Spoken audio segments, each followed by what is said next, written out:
अपने स्टॉल के अध्यक्ष मंडल, दादरी भिवानी जिले के सभी किसान भाइयों, माता बहनों, नौजवान साथियों, पत्रकार छायाकार बंधु, सबसे पहले तो संयुक्त मोर्चे ने जो आज के लिए जो आह्वान करा था, हमारे स्टेज संचालन ने बताया कि थोड़ी देर में वो तीनों काले कानूनों की प्रति जलाएंगे और एक देश के अंदर ये मैसेज आए।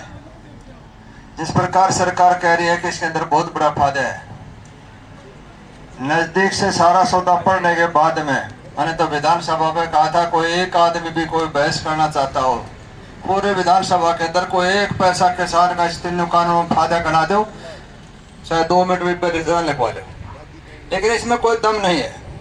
सवाए किसान के नुकसान का इसमें कुछ नहीं है। और आप 4 महीने से लगातार बैठे हैं। दुनिया के, कल आपने आर्टिकल पढ़ा होगा, एक अमेरिका का बहुत बड़ा साइंटिस्ट, उसने स्टेटमेंट दिया है, अखबार में अपनी पत्रिका में छपे है कि हिंदुस्तान के अंदर लोकतंत्र का जो सिस्टम, जो लोकतंत्र है, वो बांग्लादेश और पाकिस्तान से भी नीचे चला गया। इनका स्टैंडर्ड क्रांति की तरफ बढ़ रहा है। आप लोगों ने पंजाब के अंदर कल देखा होगा, 2 दिन पहले इलेक्शन हुआ पश्चिम बंगाल में, कितनी मारा मारी, खून खराबा, सिर्फ और सिर्फ एक ही देश, कुछ हो चाहे सारा देश बाढ़ में चले जाओ, कुर्सी शेप रहनी चाहिए। मैंने तो विधानसभा में भी कहा था, ये ज्यादातर बैठे सारे अपनी कुर्सी चमचागरी करके मंत्री बना बरसाने के लिए लगे हुए हैं। लेकिन मैं जरूर बताना चाहता हूँ कि समाज एक आईना है, समाज देखता है, समाज दूर से पता चल जाता है इसके मुंह में क्या कहना चाहते हैं। इसलिए पूरे समाज ने, पूरी दुनिया ने इस सिस्टम को देख लिया कि हिंदुस्तान के अंदर जो किसानों के साथ जो सलूक हो रहा है, 4 महीने से पूरी सर्दी निकली, गर्मी की शुरुआत होगी और सब कुछ छोड़ के रोड के ऊपर बैठे, तरह तरह की बातें करते हैं। सरकार ये कहती कि वैसे बैठे हैं, तकलीफ में बैठता है, राजी खुशी कोई नहीं बैठता। इसलिए मेरी भाइयों से प्रार्थना है, और तकलीफ भी होगी थोड़ी बहुत, लेकिन कोई भी चीज तकलीफ से हासिल होती, राजी खुशी कोई नहीं देता। ये देश की आजादी भी जब मिली थी, जब कई करोड़ लोगों ने अपनी कुर्बानी दी थी, कुर्बानी से सब कुछ हासिल होता है। लेकिन वक्त इस चीज का है कि हमने पहले से ही सोचना चाहिए। जिस प्रकार भाई चांदी ने बताया, बहन ने बताया कि हमने उस टाइम पहचान करनी है जिस टाइम इसको चुनने जा रहे हैं। किसान ने बहुत कुछ साबित कर दिया, ये भी साबित कर दिया कि हिंदुस्तान के अंदर अब आने वाले टाइम के अंदर जिस प्रकार ये बड़े बड़े व्यापारी उद्योगपति सरकार को जाए मन पास करवा लें, लाखों करोड़ रुपया माफ करवा लें, सरकार से टैक्स छूट करवा लें, क्योंकि उनके यूनाइटेड है, वो इकट्ठे हैं, सरकार के ऊपर दबाव बना लेते हैं। और इस भोले किसान को, मजदूर को इसकी एकता न होने के कारण सरकार फायदा उठाती है और इनके ऊपर टैक्स, इनका शोषण हर बार करती है। एक प्रिंस, एक राजा, उसकी डेफिनेशन, एक प्रधानमंत्री, मुख्यमंत्री, परिभाषा, ये क्या होता है? राजा वो होता है जो गरीब आदमी की, जनता का शोषण करे, उसका अधिकारों का हनन करे, उसको राजा बोलते हैं। भाई 2 मिनट सुन ले, पसे शोषण करना गरीब आदमी का और मौज मस्ती मारने का साधन है। लेकिन न्यायप्रिय तर्क संगत वही होता है जो, जिस प्रकार आप लोगों ने देखा, सुना, इतिहास के अंदर पढ़ा, जो राजा महाराजा थे, गुप्तचर छोड़ते थे जनता के बीच में, अगर जनता की क्या तकलीफ है बताओ। अब इनको गुप्तचर कब से छोड़ने की जरूरत नहीं है, क्योंकि इनके दिल में दया नहीं है। और जब तक दिल में दया नहीं है, सेवा कर ही नहीं सकता। सेवा का और दया का चोली दामन का साथ। अगर दिल में दया है तो इंसान है, और दिल में दया नहीं तो हमान है। ये सारे हमान बने, सुबह से शाम तक एक ही रास्ता है, पैसे लाओ, दो पैसा, लो पैसा, भ्रष्टाचार का इकट्ठा करो।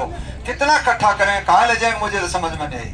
अभी आप लोगों ने 2 महीना पहले देखा हुआ, चाइना के बहुत बड़ा उद्योगपति, और उसने काफी दौलत, अरबों खरबों इकट्ठी करी, दुनिया के चंद साहूकारों में से एक है। उसके लड़के ने कहा, पिताजी मन्ना आपकी दौलत नहीं चाहिए, मैं तो अपने तरह से जिंदगी जीना चाहता हूँ। इस जिंदगी का मकसद धन दौलत से इकट्ठा नहीं है। इस जिंदगी का मतलब है आत्मा की भूख है, शांति, शांति मिलनी चाहिए। घर में चाहे देड़ता है भरे हो, बिजर कुतंग बाल दो के फायदे पैसे। आत्मा की भूख है, शांति, शांति मिलती है शुभ कर्मों से, अच्छी सोसाइटी, पूर्वजन्म के संस्कार से। बगैर संस्कार के कुछ हो नहीं सकता।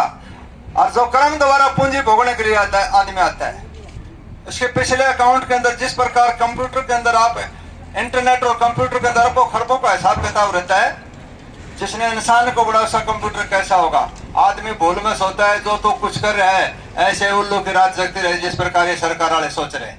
ये घना दिन चलने वाला सौदा नहीं है। मेरे भाइयों से प्रार्थना, आप इसी तरह तकलीफ पीड़ा है, गर्मी भी आएगी, तकलीफ भी होगी, लेकिन मैं बताऊं आप लगे रहो। आप लोगों ने इतिहास लिख दिया। आने वाली पीढ़ी, आने वाली कौम, आने वाला समाज बताएगा कि हमारे बुजुर्गों ने बहुत कुछ किया था। इतना बड़ा काम कर दिया जो संभव ही नहीं था। किसी नेतागिरी से, किसी पार्टी से जो होया नहीं, वो आप लोगों ने कराया। इसलिए इस अपने समाज को जिस प्रकार हमारे बुजुर्गों ने हमारे को सिखाया, जैसा समाज हमारे को बना के दिया था, उससे बेहतरीन समाज बने। आप ये देखें आज कहाँ जा रहा है पूरा समाज। ऊपर से जैसा राजा वैसी प्रजा। अगर राजा ठीक होगा तो प्रजा ठीक होगी, राजा सच्चा होगा तो प्रजा सच्ची होगी, और राजा झूठा होगा तो तड़के साधने पिपल उड़े पटेगा। इसलिए इनकी सोच के कारण जब देश आजाद होया, देश के ऊपर कुर्बानी देने वाले ने बहुत से भाई थे। फांसी टूट के भगत सिंह, चंद्रशेखर, राजगुरु, सुखदेव, बिस्मिल, पता ना कितने थे, सब ने चले गए। और ऐसे भी बहुत अनगिनत थे जिनका न्यू पता नहीं वो कौन थे, चले ले हुए देश के लिए। उनकी सोच थी कि देश आजाद होगा, रामराज होगा, साधन संपन्न होगा, सबके यहाँ की सुविधा होगी, बच्चे पढ़ लिखे काबिल होंगे, इंजीनियर बनेंगे, डॉक्टर बनेंगे, उन्हें सभी सुविधा होगी। लेकिन जब ये देश आजाद होया, मैं आपको थोड़ा सा इतिहास में बताना चाहता हूँ। देश आजाद होया, देश आजाद होने के बाद में वही राजघराने जो 500-700 रियासत थी, बड़े बड़े रजवाड़े थे जो भाइयों की नाड़ काटते थे, भाइयों को जुल्म करते थे, अंग्रेजों को खुश करने लिए टैक्स इकट्ठा करके देते थे, खोटे करते थे, उन्हीं के हाथ में राजनीति में वो आगे आ गए। और समाज ने बहुत बड़ी गलती कर दी। समाज ने भी पैसे वाले को बड़ा मान लिया, इज्जतदार आदमी की इज्जत करनी छोड़ दी। चाहे कितना भी काबिल आदमी हो, बोले पागल है नहीं हो, पैसा जिसके पास है वो चाहे क्या मैं खोटा करके लिया, उसको पैसे वाले को बड़ा मान लिया। इसलिए तमाम समाज ने भी सब पैसे की तरफ भाग लिए। चाहे मेरा बच्चा हो, चाहे आपका हो, सब लोग कहेंगे बेटा आपका पैकेज क्या है, पढ़ने से पहले उसकी तनख्वाह की सैलरी का हिसाब लाओ लाजा कितनी। और एक आप सब बैठे हैं, हम 20 किले वाला जमींदार जो खेती करता है, जिस लड़के 20 किला जमीन आती है उसका रास्ता नहीं करते, और जो कोर्ट में घंटी बजा के चपड़ासी का जो काम करता है उसका बाज के रास्ता करते। और जब कहे भाई सांगवान तो रास्ता कर दिया, चपड़ासी गए यार तो इसकी तो कोई मामला ही नहीं था। बोला अरे चपड़ासी पद चपड़ासी है पर ओढ़ सोड़ बहुत कर ले है। ये जो सारा सौदा बेईमानी का न्यू पता है कि ये बेईमानी करेगा और बेईमानी का अपने बच्चों को खिलाएगा तो उस बच्चे कामयाब नहीं हो सकते हैं। मैं पंचायत के बीच में खड़ा हूँ, 5 रुपए का एफिडेविट दे सकता हूँ इस बात के ऊपर। जिसने भी बेईमानी का खाया, बेईमानी किया, भाइयों की नाड़ काटी, उसका भला हो ही नहीं सकता। पानी बनाए घोड़ा डूबेगा। कहते दिमाग में किसी को खोटा कर ला रहे, ये पैसा इकट्ठा करने मैंने घना ही देख रखा है, उड़े से घना अंडे से, जिनका दो घर का पजामा भी नहीं था, कहाँ से आया पैसा। ये आप लोगों की गाड़ी कम है, लेकिन 35 बीमारी एक साथ चाल लीजिए, उठे जाने बैठे जा, क्या करेगा पैसे का। ये तो भगवान ने मौका दिया सेवा करने का। त्याग और तपस्या का नाम है राजनीति। ये दौलत इकट्ठी करना, बड़ी बड़ी कोठी बंगला बनाना, इसका मतलब नहीं राजनीति। राजनीति का मतलब है कि कोई दुखिया मेरे पास आए, उसका दुख मिटाऊं, समाज की तकलीफ क्या, उसकी पीड़ा को मिटाऊं, समाज आगे कैसे बढ़े, उसमें मेरा क्या योगदान हो सकता है। हम किसी का सहयोग करें, एक से एक तरफ हुआ तो उसके चेहरे से पता चल जाता है कि जरूरतमंद आदमी है और वो बार बार ठोकर खाता है, उसको न्याय मिलता है, ये है उसका सुधार करना राजनीति। लेकिन दूसरे भाई सोचते हैं उसके पास पैसा कितना। आपने एक मधु कोड़ा सुना होगा, अकेला निर्दलीय था, दोनों तरफ से बीच में ऐसा बन गया कि 44 रुपए 45 हो गए, अकेला बच गया, वो मुख्यमंत्री बन गया, अकेला विधायक निर्दलीय। और उसने कुछ दिन के अंदर इतनी दौलत इकट्ठी कर ली, उसके बाद वो बंद भी होया, सरकार भी चली गई। लेकिन जो कांग्रेसी भाई थे जो बोला मधु कोड़ा हमने इस चीज का कोई मलाल नहीं है, सरकार गिर गई बन गई, पर मैंने एक बात बता, बोला कि इतना दिन में ये पैसा इकट्ठा किस तरह करा, वो रास्ता बता। मतलब सब क्या है, रास्ता छोटे रास्ते से ज्यादा पैसा कहां से, उसके चक्कर में लगे रहे, कैसे होगा काम। अब मैं आपको बताना चाहता हूँ कितने घपले हो रहे सरकार के अंदर। विधानसभा के अंदर मैंने ये बात रखी थी कि नीचे से लेके ऊपर तक बेड़ा गर्क है, दोबारा ऐसा मौका मिल नहीं सकता। इतना गदर आज हरियाणा प्रदेश में है, मनोहर लाल जी, गदर है हरियाणा प्रदेश में, निरा घपला, और गरीब आदमी तरफ रहे, उसकी कोई सुनने वाला नहीं। उसके बच्चों के लिए कापी किताब नहीं, फीस नहीं, कहाँ जाएंगे, कैसे प्रोग्रेस होगी जब तक सारी व्यवस्था नहीं बनेगी। हर एक को गरीब का उसको हक नहीं मिलेगा। कोठी के ऊपर लिख रखा BPL, आज इसकी छांदनी फूस को भी बेचारे शक्कर काटता है। हो गया दूसरे भाई का हक खा के, और एक और बड़ी समाज में गिरावट आ गई। भाई भाई की इज्जत तो फर्क हो गया। सगा भाई बड़े वाला कहता है, छोटे वाले ही मुझ पाटे छोरी किस तरह क्या होगा।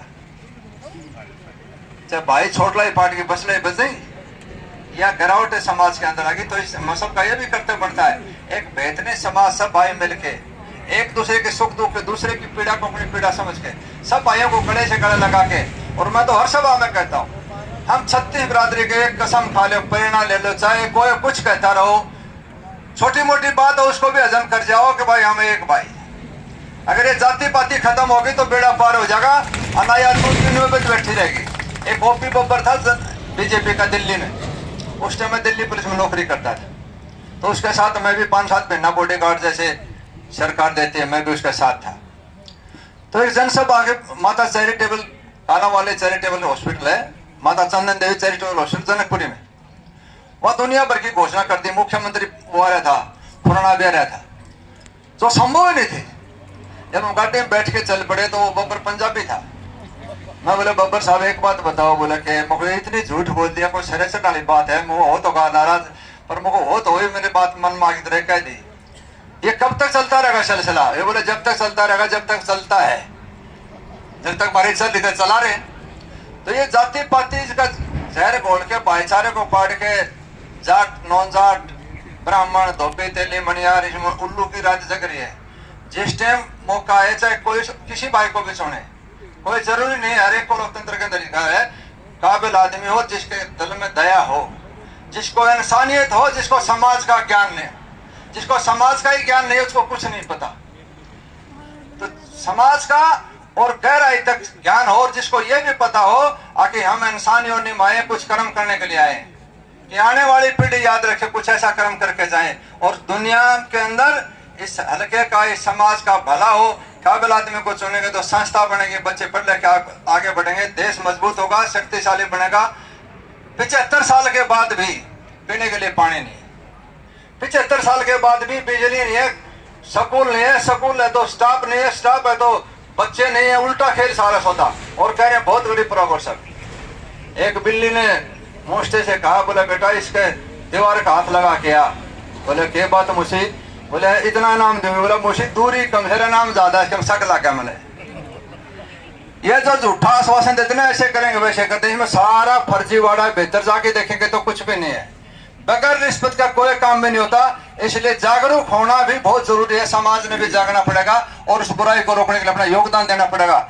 इसलिए मेरी किसान तमाम बहन भाइयों से, सबसे जो किसान कतलाना टोल प्लाजा है, जिस प्रकार की गरिमा आप लोगों ने दिखा रखी है, जहां डिसिप्लिन व्यवस्था हर एंगल से सबसे ज्यादा मजबूती, चाहे संख्या के आधार पर हो, चाहे यात्रा हो, चाहे पंचायत हो, चाहे किसी भी मामले में, मुझे खुशी है इस बात की कि मैं जाता हूँ वहाँ खुशी महसूस करता हूँ कि हमारे कतलाना टोल प्लाजा का पूरे हिंदुस्तान के अंदर डिसिप्लिन के हर मामले में ये आप लोगों की त्याग और तपस्या का फल है। इसलिए 2-3 नारे जो भाई बॉर्डर पे बैठे हैं उनको भी लगाना, फिर तीनों वो जो काले कानून उनके प्रति चलाने का भी काम करेंगे। मैसेज भी जाएगा दुनिया में आगे तक। किसान जाग चुके हैं, अब इसको कोई लूटने वाला नहीं बचेगा। और किसान ने यह भी फैसला कर दिया कि आने वाले टाइम में हिंदुस्तान के अंदर राज कौन करेगा, वो भी किसान भाइयों ने अपनी कलम से लिखना है। मैं भाइयों विश्वास और भरोसा देना चाहता हूँ। 2-3 नारे जोर से लगाना कि आपकी आवाज दिल्ली के बॉर्डर को भी क्रॉस करे। किसान एकता, किसान एकता, खाप एकता, भाईचारा एकता। धन्यवाद। जय हिंद, जय भारत।